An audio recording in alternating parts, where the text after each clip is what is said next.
அன்பர்களே, இந்த காணொளியில் மறுபடியும் அந்த மாயை பற்றி சொல்லிவிட்டு அப்புறம் அந்தகரணங்களுக்கு நம்ம அந்த பகுதிக்கு போயிடலாம். அதை கொஞ்சம் விளக்கமாக சொல்லிடுறேன். முதல்ல இதை ரிவைஸ் பண்ணுறேன், ஏன்னா உங்களுக்கு மனசில் பதியணுங்கிறதுக்காக. மொத்தம் 3 மாயை சொன்னேன். பிரகிருதி மாயைக்கு 3 குணங்கள் இருக்குதுன்னு சொல்லியிருக்கேன். ராசதம், தாமதம், சாத்வீகம், 3 குணங்கள். இந்த ராசதம்னா என்ன, தாமதம்னா, சாத்வீகம்னா வேறு மொழியில் இருக்கிறதுனால, வடமொழியில் இருக்கிறதுனால ராசதம் என்ன வேலை பண்ணோம், தாமதம் என்ன வேலை பண்ணோம், சாத்வீகம் என்ன வேலை பண்ணுங்கிறத சுக்கம் சொல்லிடலாம்.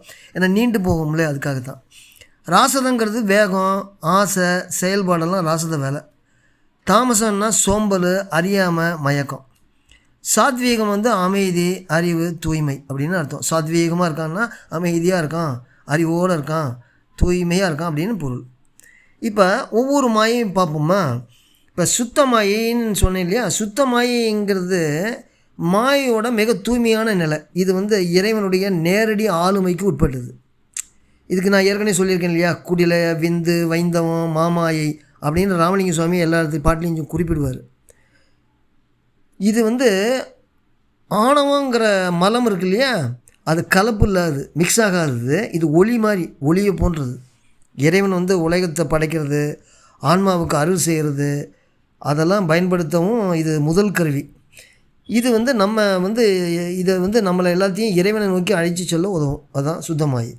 அசுத்தமாயிங்கிறது என்னென்னா, ஆன்மாக்கள் தங்கள் வினைகளை அனுபவிக்கிறதுக்காக இறைவன் படுத்த ஒரு மூலப்பொருள். இது இந்த சுத்தமாயி பிரகிருதிமாக்கி இடைப்பட்டது.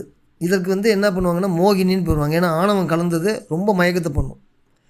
அது நித்தமாக இருக்கும், அறிவில்லாது, ஆன்மாக்களுக்கு மயக்கத்தையும் அறியாமையும் உண்டாக்கும். ஆச்சுங்களா. இந்த அஸ்தமாயிக்கு பேர் மோகினின்னு சொல்லுவாங்க. அடுத்து அப்படி பார்த்திங்கன்னா பிரகிருதி மாயை.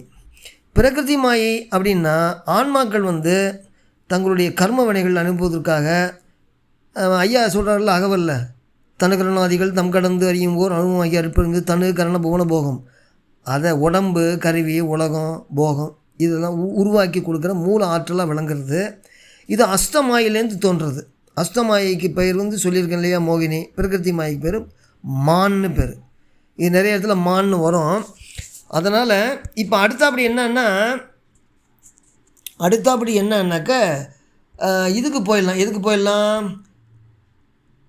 அந்த சொன்னேன் இல்லையா இது மனம், சித்தம், புத்தி, அகங்காரம், அதுக்கு நம்ம போயிடலாம். அந்த கரணங்கள்னு சொல்லுவாங்க.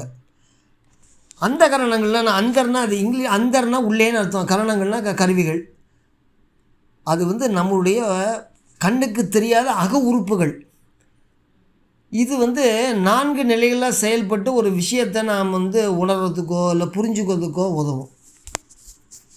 இப்போ நம்ம உடல் வெளியே உள்ள விஷயங்களை பார்க்குறதுக்கு கண், காது, அது மாதிரி புறக்கருவிகளை பயன்படுத்துகிறோம் இல்லையா. அது மாதிரி இந்த அந்தகரணங்கள் உள்ளே சிந்திக்க, முடிவு எடுக்க இந்த 4 கருவிகளை பயன்படுத்துது. முதல்ல மனம்னா பார்ப்போம் இல்லையா. மனம்னா ஒன்றை நினைக்கிறது. இது என்ன பண்ணும், வெளி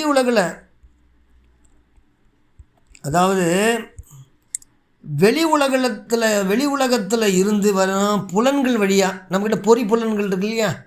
அப்போ இந்த பொறி புலன்கள் வழியாக வரும் செய்திகளை முதல்ல பெறுவது மனசான்.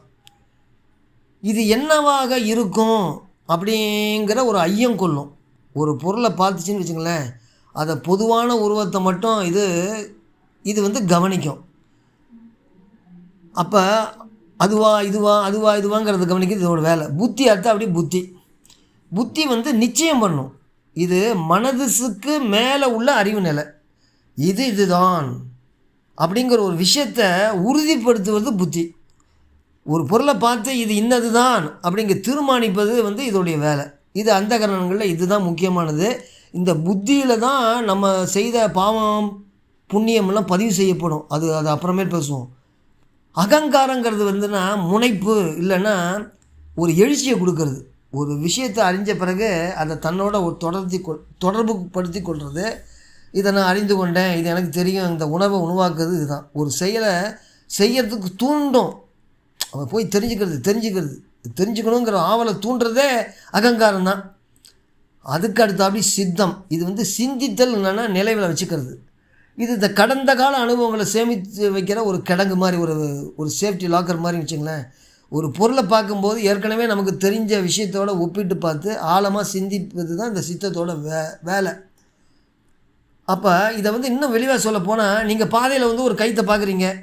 இந்த மனம் என்ன பண்ணும், அங்கே ஏதோ நீளமாக கிடக்குதே, அது பாம்பா அப்படின்னு சந்தேகப்படும். புத்தி என்ன பண்ணும், உத்து பார்த்து இல்லை இது கயிறு தான் அப்படின்னு முடிவு பண்ணும். அகங்காரம் என்ன பண்ணால், நான் கயித்தை கண்டு பயப்படல, நான் அதை துணிச்சலாக பார்க்குறேன் அப்படிங்கிற அனுபவத்தை தன்னோட அப்படி இணைச்சிக்கும். சித்தம் வந்து முன்னாடி ஒரு முறை இதே இடத்துல கயிறு கடந்ததே அப்படின்னு பழைய நினைவுகளை கொண்டு வந்து அந்த அனுபவத்தை ஆழமாக பதிவு செய்யும். அப்போ இந்த 4 கருவிகளும் சரியாக செயல்பட்டால் தான் ஒரு மனிதனால் தெளிவாக முடிவு எடுக்க முடியும். ஆச்சுங்களா? அதாவது ஒரு பொருளை வந்து பொறிப்புலன் மூலியம் பார்க்குறோன்னா மனம் அப்படியே பற்றும், அதை அப்படியே டப்புன்னு என்ன பண்ணோம், இதுக்கு தள்ளி விடும்.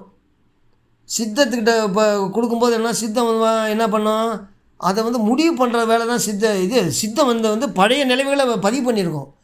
அந்த இது வந்து மனம் வந்து அதுவாங்கும்போது சித்தத்தோட அதை கம்பேர் பண்ணி என்ன பண்ணோம், சித்தத்தில் இருக்க பதிவை வச்சு கம்பேர் பண்ணி முடிவு பண்ணுறது யார், புத்தி தான் முடிவு பண்ணும். ஆச்சா, இதுதான், இது இவன் தான், இது இவள் தான் அப்படின்னு முடிவு பண்ணும். ஆனால் இந்த எழுச்சியை கொடுக்கறது என்னன்னா அகங்காரம் தான். எந்த ஒரு பொருளாக இருந்தால், இப்போ நீங்கள் தெரிஞ்சுக்கிறீங்களே இந்த பொருளை, இப்போ ஆவலாக இருக்கீங்க இல்லையா, அந்த எழுச்சியை கொடுக்கறதே அகங்காரம் தான். இந்த மாதிரி எல்லாமே மனம், சித்தம், புத்தி, அகங்காரங்கிற வந்து ஞானிகள் நிறைய சொல்கிறாங்க. இந்த மனம், சித்தம், புத்தி, அகங்காரத்தை பற்றி ஐயா வந்து தத்துவ வெற்றியில் பயங்கரமாக சொல்லுவார். இதை வந்து இது தெரிஞ்சுக்கிட்டால் தான் மற்றதுக்கெலாம் போக முடியும். அந்தகரணங்கள்னு பேர். இந்த அந்தகரணங்கள் வந்து உயிர் மாதிரி கண்ணுக்கு தெரியாதது, கடவுள் மாதிரி தெரியாதது. இதுதான் இதில் வந்து மனம் தான் ரொம்ப மோசமானது. மனத்தை பற்றியெல்லாம் ஐயா வந்து ரொம்ப நிறைய பாட்டு பாடுவார்.